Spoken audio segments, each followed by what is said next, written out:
신대랩 논문 통계 분석 연구원입니다. 제16강 SPSS 상관 분석에 대해서 알아보겠습니다. 상관 분석은 변수들 간의 선형적인 상관관계를 분석하는 통계 분석 방법입니다. 여기에서 상관관계란 변수들 간의 선형적인 관계를 말합니다. 즉 다시 말해서 한 변수가 증가하면 다른 변수가 선형적으로 증가하는지 아니면 감소하는지를 나타내 주는 것이 바로 이제 상관관계라고 할 수 있겠습니다. 상관 분석은 독립변수, 종속변수 구분이 필요 없고요. 모든 변수를 대상으로 이제 수행이 됩니다. 상관 분석 방법을 나누는 나누는 거에는 여러 가지 이제 학자들마다 다르게 분류를 하고 있는데 여기에서 먼저 살펴볼 거는요.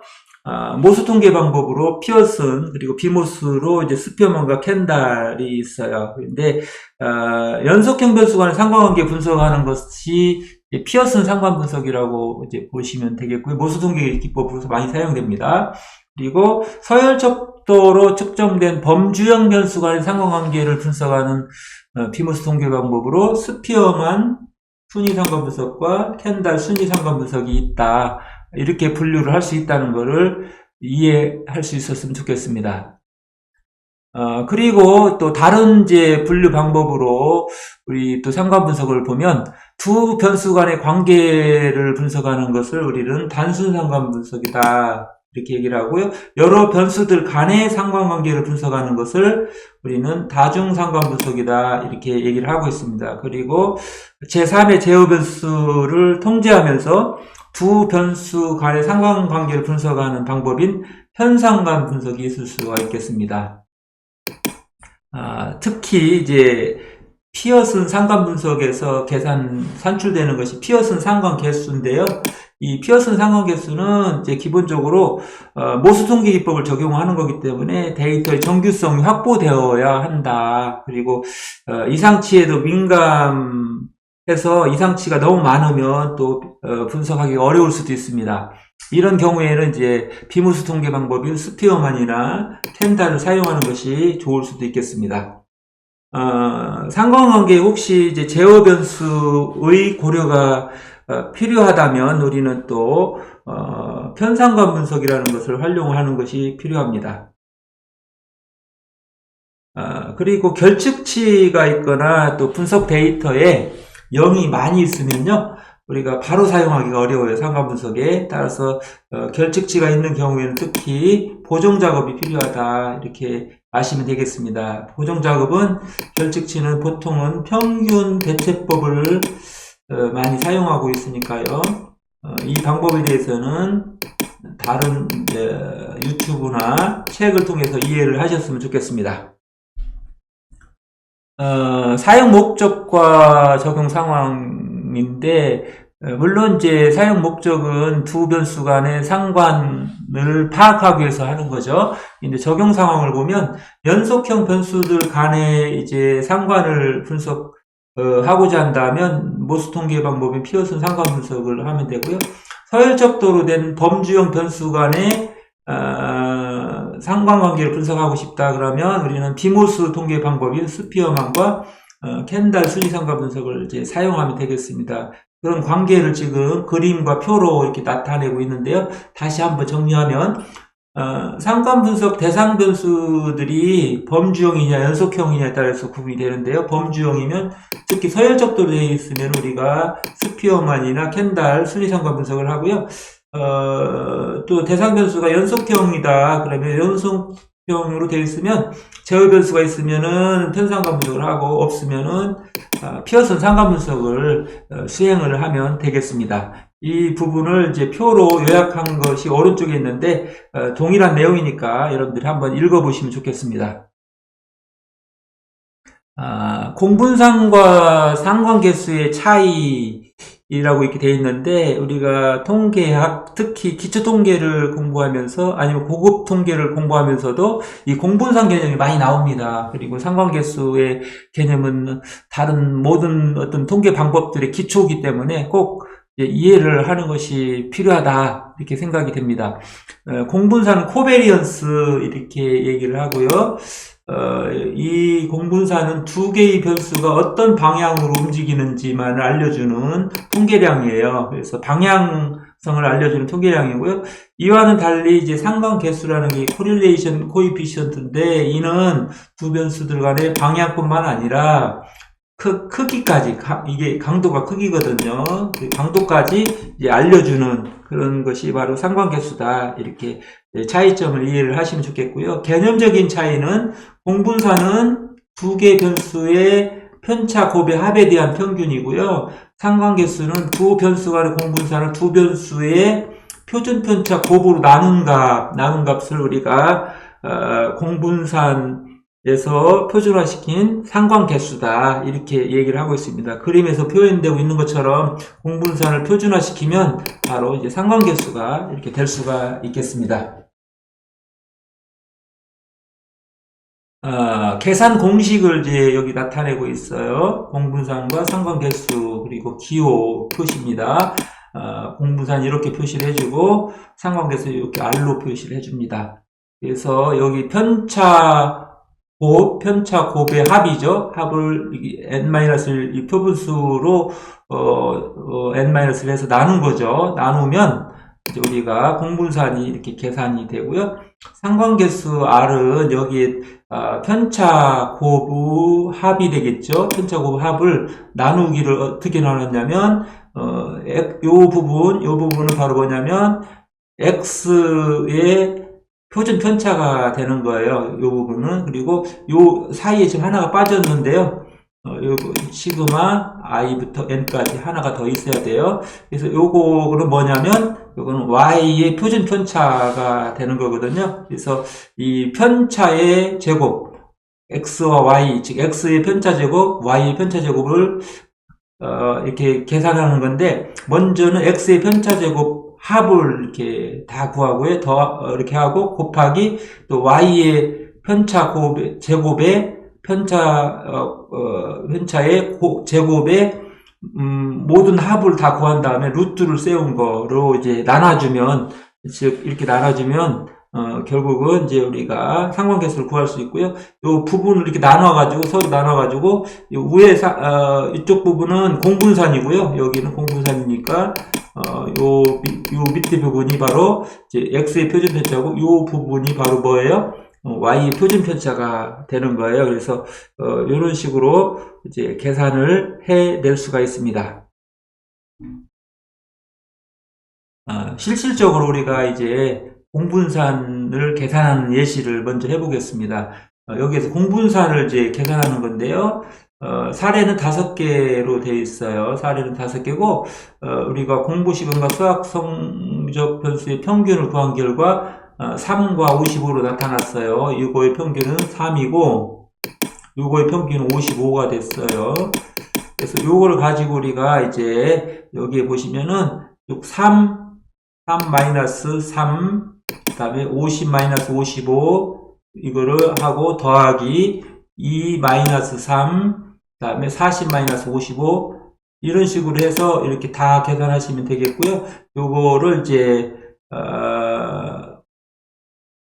샘플이죠. 표분수, 케이스 수로 이렇게 나눠줍니다. 5개니까 5-1, n-1 나눠주면은 이제 27.5가 계산이 됐습니다. 플러스로 나왔으니까 방향성을 알려준다고 했죠. 양의 방향이다. 이렇게 두 변수 간의 관계를 표시해주면 되겠습니다. 이거 공식은 이겁니다. 이렇게 해서 이런 식으로 나왔다. 계산되는 걸 잘 눈여겨보시면은 이렇게 어렵지 않을 거라고 생각이 됩니다. 공분사는 이제 한 변수의 증감에 따른 다른 변수의 증감의 경향, 즉 다시 말하면 두 변수 간의 방향에 대한 통계량이다 이렇게 보시면 되겠습니다. 그래서 양의 방향으로 되어 있는 거가 있고요, 음의 방향이 있고요, 방향이 없는 무방향이 있어요. 무방향이 이렇게 있습니다. 그래서 예를 들어서 공분산이 0보다 크다. 요 경우죠. 0보다 크면 양의 방향으로 이렇게 움직이고 있는 걸 알 수가 있고요. 이렇게 돼 있으면 0보다 적으면 음의 방향으로 방향이 설정이 되어 있는 걸 알 수가 있고, 공분산 0이면은 방향을 알 수 없는 이런 상태다. 이거를 이해하시면 좋겠습니다. 따라서 우리 공분산의 디렉션, 방향만 알려주는 통계량이다. 이렇게 정리하면 되겠습니다. 상관계수를 이제 다음으로 알아보겠습니다. correlation coefficient가 상관계수인데요. 이것은 두 변수 간 선형적인 관계 정도를 말하고 있고요. 이것은 크기와 방향을 모두 가지고 있는 거예요. 그래서 이 상관관계의 크기와 방향을 하나의 수치로 나타내는 것이 바로 상관계수다. 이렇게 이해하시면 되겠고요. 관계의 방향은 플러스와 마이너스를 다 가질 수가 있어요. 그래서 마이너스부터 플러스까지, 즉 다시 말하면 마이너스 1에서부터 플러스 1까지 크기를 가지고 있어요. 크기를. 그래서 마이너스 1 플러스 1은 완전 상관관계라고 이제 볼 수가 있겠죠. 그래서 요거를 완전 상관관계라고 보고 있고요. 마이너스 0보다 작으면 음의 상관, 0을 기준으로, 오른쪽에 가면 이제 0보다 크면은 1까지는 양의 상관으로 이렇게 표시할 수 있고요. 그 다음에 0이면 이제 상관이 무상관이죠. 그래서 이쪽으로 갈수록 관계가 강해지는 거고, 이쪽으로 갈수록 상관관계가 이제 강해지는 이런 이제 상황이 일어날 수 있습니다. 그래서 여기 정리된 것처럼 우리가 증감 방향이 같은 경우는 양의 상관, 반대인 경우는 음의 상관, 그리고 상관이 전혀 없는 경우는 무상관, 이렇게 됐는데, 요 경우를 이제 무상관이라고 했다. 0일 때 무상관으로 이렇게 볼 수 있습니다. 상관계수는 크게 제가 말씀드린 대로 방향성을 가지고 있죠. 플러스, 마이너스, 무방향 이렇게 돼 있는 거고요.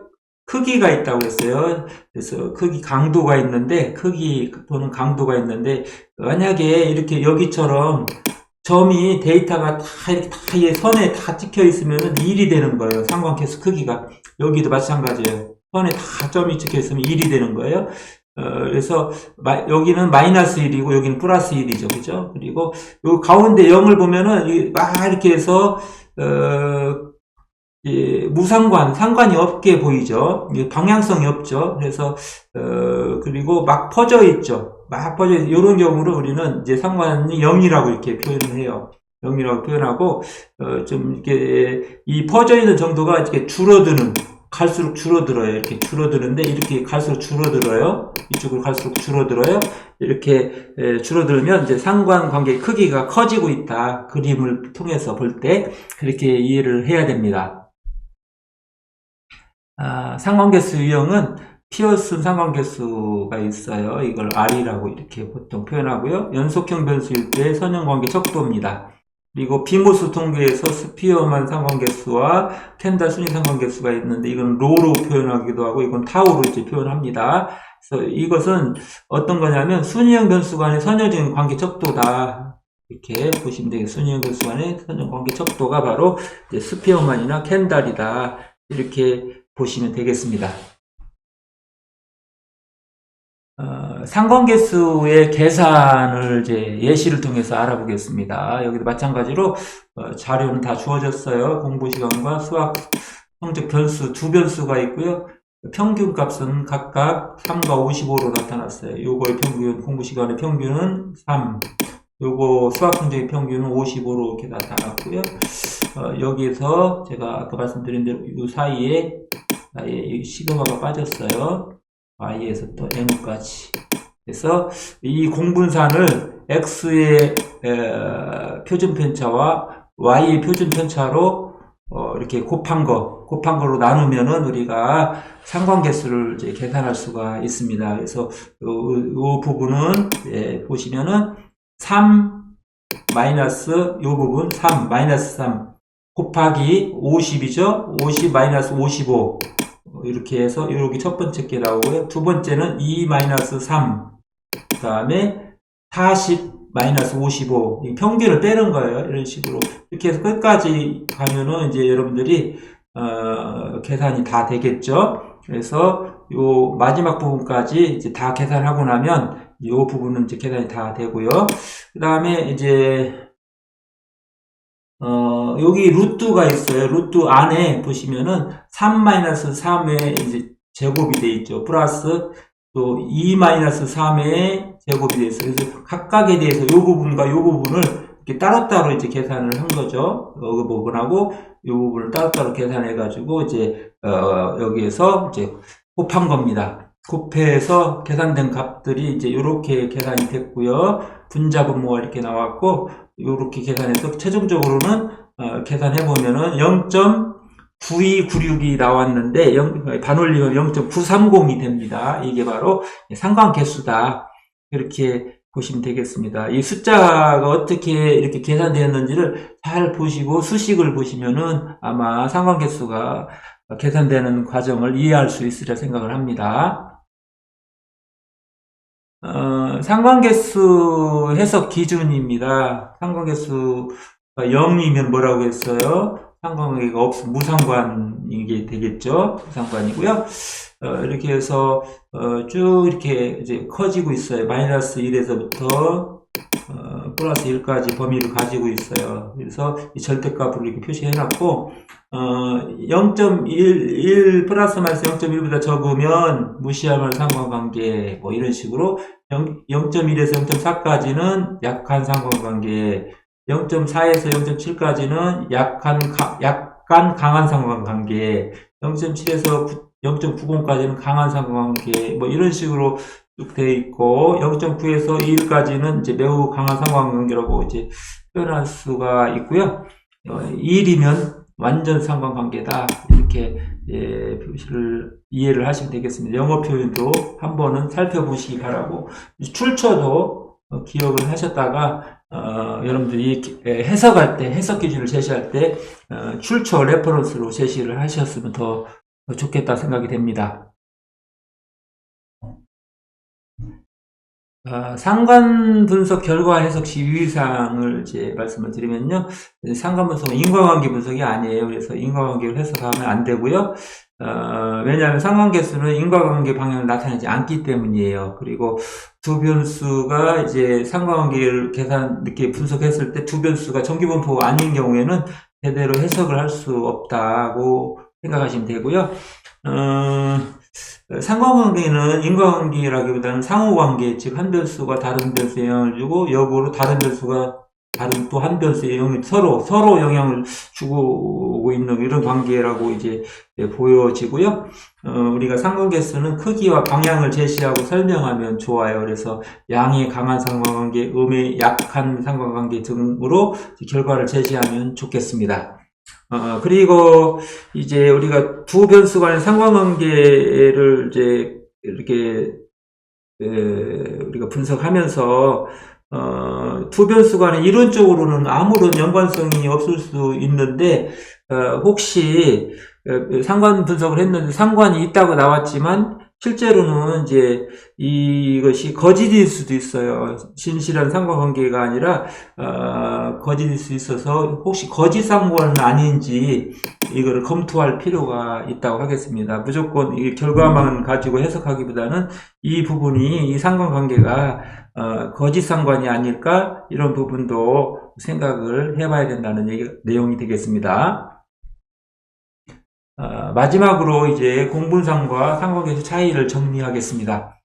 상관계수는 두 개 변수 간의 관계의 방향뿐만 아니라 관계의 강도까지도 모두 알려주는 통계량이라고 설명을 드렸고 상관계수는 마이너스부터 플러스 1까지 값을 가지고 여기에서 상관계수 0이면 두 변수 아무런 관계가 없고 절대값 1이면 두 변수가 완전한 상관관계에 있음을 의미한다 이렇게 말씀을 드렸습니다. 공분사는 상관계수와 달리 표준화된 값이 아니고요. 그래서 범위가 마이너스 무한대부터 플러스 무한대 사이의 값을 가질 수 있고요. 방향성만 나타내주는 그런 거예요. 그래서 우리가 해석할 때도 크다와 작다로 표현할 수 없고 다만 방향만 기술해주는 게 해석시 유의사항이 되겠습니다. 다시 말해서 공분사는 두 변수가 가지는 관계의 방향성만 제시할 뿐이며 강도의 크기에 대해서는 말해주지 않는다는 것을 이해할 필요가 있고요. 또한 공분산의 값은 측정 단위 문제가 있기 때문에 공분산이 크다 작다 이렇게 해석해서도 안 된다는 것을 반드시 숙지하시기를 부탁드리겠습니다. 이상으로 제 16강 SPSS 상관분석에 대해서 알아보았습니다.